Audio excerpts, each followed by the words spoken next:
politicians want to bring in the police into their petty politicking. Now, on the day, oh please, just a minute, and I want you to check the message very well and tell all of us who is the sender of the message and what the message is. Then when we're done with that, we'll continue this discussion. I hope you don't mind. Just a minute. Who will read it? Okay. Good morning, my brother, the CP. Please, let's listen. Good morning, my brother, the CP. I appreciate your response to my situation. God bless you. Should I repeat the message? Who is the message? From who? And what did he say? Thank you for your response. Asking God to bless me. So, can we reconcile what information we've passed out before now? No. So, that is why I did say politicians should leave the police alone.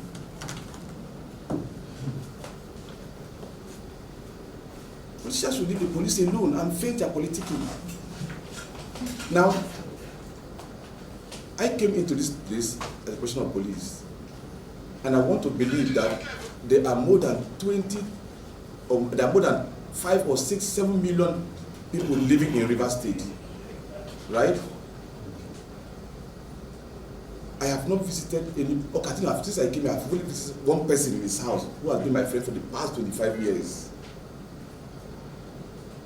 How do I know people? Now, the next thing I'm going to show you my call log. So you'll be able to tell me how many times the senator called me. But I want to believe that when somebody is in distress, he will call 1, 2, 3, right? And I want you to, I hope that thing is still there, so that you see how many times the senator called me. He called me. I didn't have his number. I was not in town. The incident happened. I was somewhere around Bukana. When he called, like I said, I didn't have his number.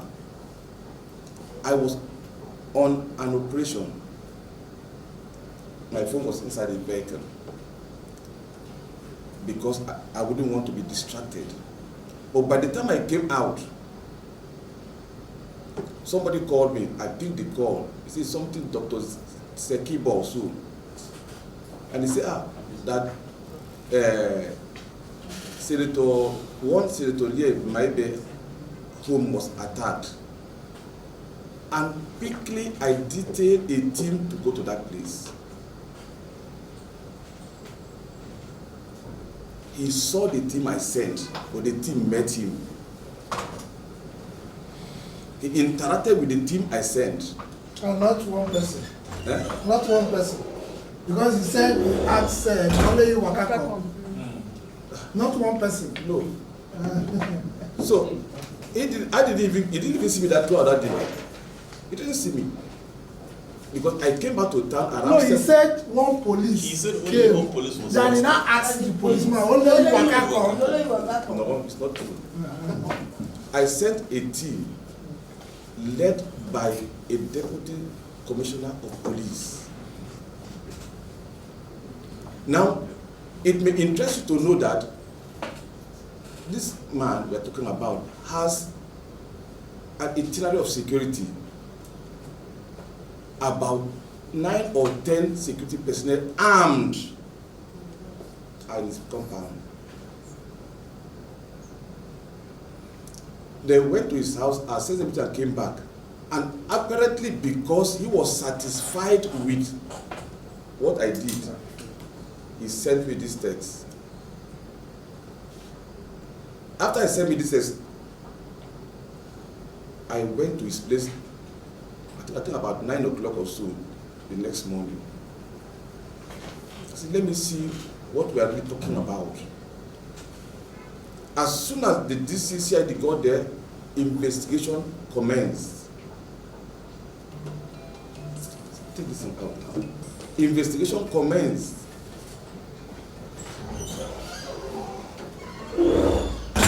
And he was asked to make a statement.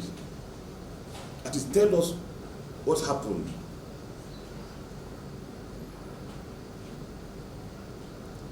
From that day to this moment, Leah has not given us a statement.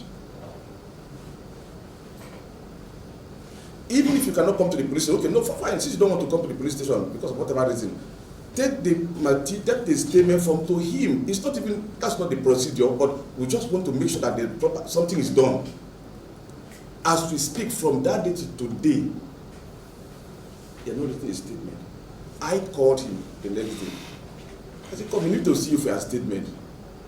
And he said he was waiting for his lawyer.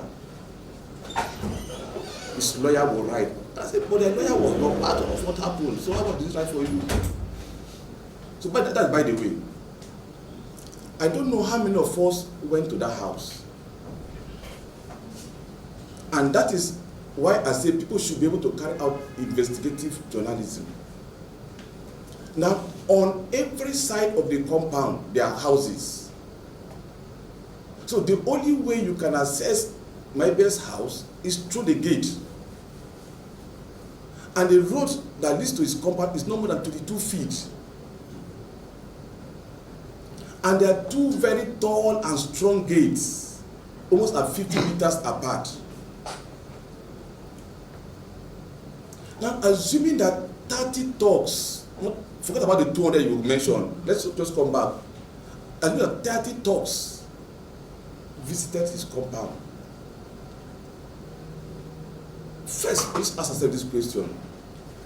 What was the reason behind the invasion? What would have been the reason behind the invasion? That's the first reason, point to ask. Now, having assessed his compound,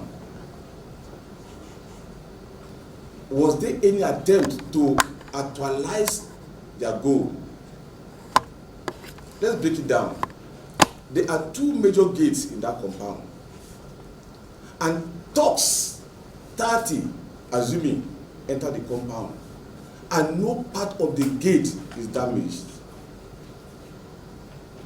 And you are asked, how did the people assess the compound? He said they jumped, scaled over the gate. How can you scale over a fence that has, without even a small damage to the fence? Dogs, remember we're talking about dogs, whose main aim is to destroy or kill, perhaps.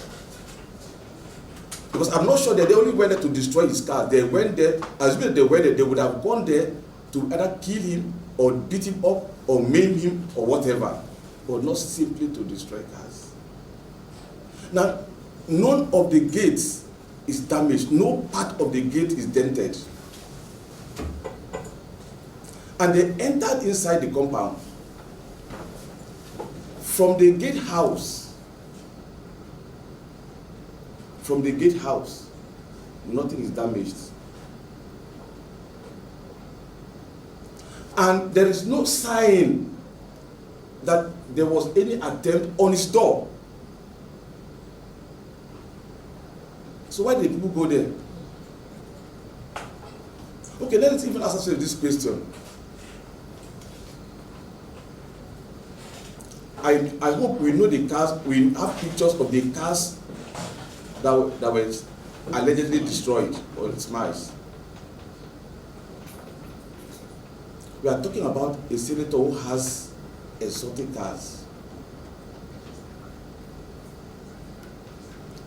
How come that day, only 2020, 2000 Camry and Corollas were in the car park?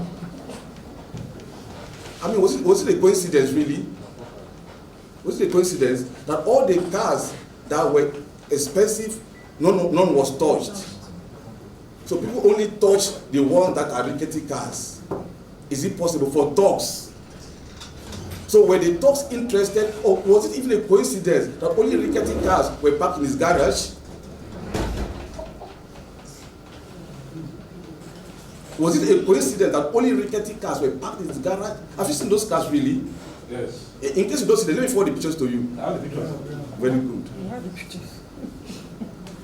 Would you as a person drive you, I'm talking to you, my brother, would you as a person drive that roller on a good day? There's also a Jeep that will destroy, sir. Which kind of Jeep is that? Yeah. Yeah. Now, did you see the point of impact on the Jeep and on the cars? Yes, I saw that. What was the point of impact on it? And basically the windscreen and the back and the side. Now, gentlemen of the press, we are talking about invasion of a premises by thugs. We are talking of invasion of a premises by thugs. Thugs who are paid to come and deal with, destroy you. 300. Now, that small road, since we are working with 200, is it possible that that road will contain 200 thugs at the same time who will access your compound? Now, we talked about people who are injured. Have you ever seen where thugs beat up, 5 thugs beat up somebody, and the person will not be hospitalized? Have you seen anybody in hospital? Have you seen anybody in hospital? So, I just feel that we should set aside, I don't know what has informed that, but I feel strongly that somebody should not use the police as a pawn in a chess game. That's my take. If anybody has any problem with anybody, he should face the person and leave the police alone out of it. But I checked all around. Okay, he said somebody told him that a local government chairman or former local government chairman, okay, put it in writing. No. And I asked him a question. Who told you? Somebody called him on phone. I said, who is the person? He said, he does not know the number of the person that called him. So how do we proceed? How do we proceed? And even as we speak, policemen and other security agencies are still with him. Let me tell you something in case you don't know. I think that night or the night after, I think it was the night after, in the night, he called somebody that again, it was somebody has told him that they want to kill him. That in a hotel opposite his house, there are people in uniform, army and the rest, that he was suspecting what they were doing. And they started calling him and said, but what is the problem? People are there with him. So if we have to, I don't think it is right for us. I don't think it is right. I don't think it's ethical for us to hit up the town because we want to be relevant or otherwise. No, or because we want sympathy. We shouldn't be that way now. We can even just imagine somebody telling the whole world that he called me, I didn't do anything. Meanwhile, privately, he sent me a chat thanking me and praying for me. But well, I don't want to, it's my friend, so that's okay. Let's not overflow that matter. Now, we've had a few instances of political intolerance here and there in the course of campaign.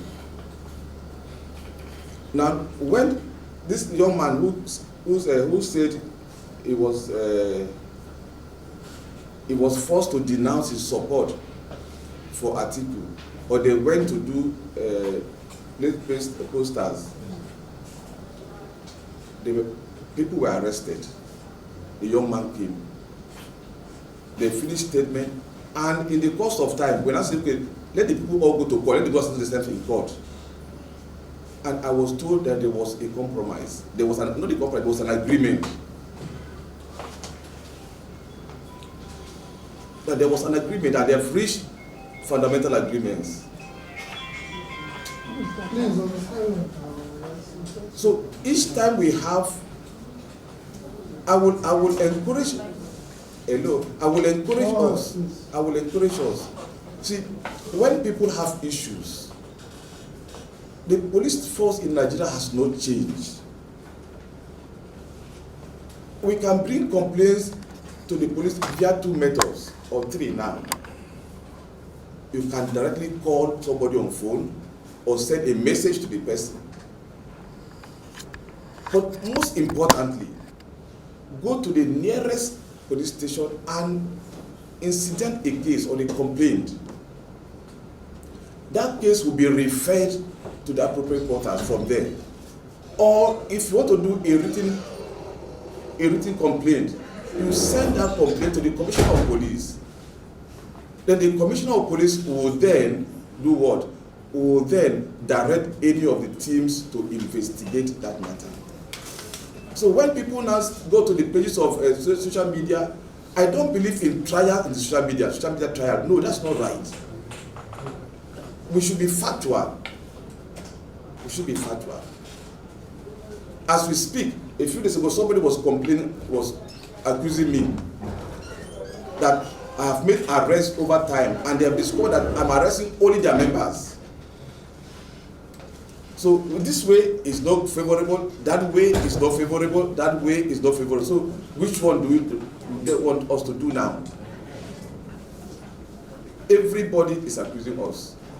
And I'm sure in the next few days, somebody has even promised that they're going to begin an action against us. I said, okay, no problem. But the promise I make, which I will ensure that is maintained, is that in all our dealings, we must try to be very professional and discreet. So arrests have been made in a couple of instances, and once the investigations are completed, the people definitely will go to court, so they can go to court and settle their matter. But that particular one, they say they have settled, and that is why the complainer was no longer coming. Now, release that to you was that we were planning that we were going to have a media chat. That is a media chat. So I will be able to tell members of the press what we have done, and they can see with their eyes. But what we say we will not do, because I've already given my words, is that we will not, if you want to see the people in detention, we may well take you to where they are, for those who are in detention, and you see them, you can ask people, but those questions will be off camera. Because we have said we don't believe in immediate trial. Let the property be done. But I can assure you that within this period, it go on press now, so what am I saying? But the important thing is that there's good news. There's good news. The media trial still going to happen? Yes. In fact, why it's not happening is because the PRO has traveled. They are having a national training conference in Ibadan right now. And you see, before we started, we were laboring, struggling to start. Back, we are still going to have the media chat. But true to it, the people who adopted those women have been arrested. I think only one person has been arrested. That is, the people who adopted those coppers have been arrested. The people who killed the policemen, I think it's an 8-man gang, and 6 of them have been arrested. So, but like I said, you will see them with your eyes. So, and we will do the press conference, show you what we have, and you will not take you to the place and see them, but you will see them and maybe ask them questions, but all of those ones will be off. So somebody will not say, you said you won't condemn anybody and said the court says so, why are you doing this? So we are doing our best, and we believe that our best will be good enough for us. Now, for whether the cars, the plate number. Now, so what we have now is vehicle identification number. As of yesterday, I discussed, I think the papers should be in my office. As of yesterday, we were already discussing, because we figured out that there's a very high possibility that robbers or thieves would pick a car and drive just about 10 seconds and pull off the number plate and add another. We were conscious of that. Now, you see, what the technology we are working on right now is like the one they use phone. See, when you have a phone and somebody steals the phone, takes to another place, once the phone is put in use, you can track it, right? So that was what we discussed yesterday, and I think the next few weeks or so we'll be updating our. You are not hearing me? No, we're not hearing you.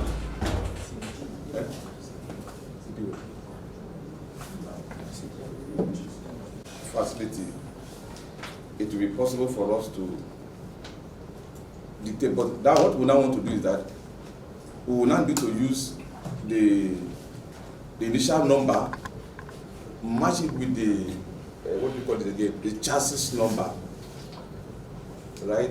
So that even when the number plate is not there, when the chassis number is slotted in, it will begin to show the location of the vehicle. But what we have now is the identification number only. But in the next few weeks or so, because the people came, we discussed yesterday. So, yesterday evening, yes. So, when that is done, the chassis number will now become very important. So, what we will encourage people to do is that the moment you get the vehicle, make sure that you write their chassis number and keep somewhere. And if anything happens, just pick the chassis number and go to the center and slot it in. Just like IMEI number in the phones. So that way we'll be able to track it. I don't know if there's any question I have not answered.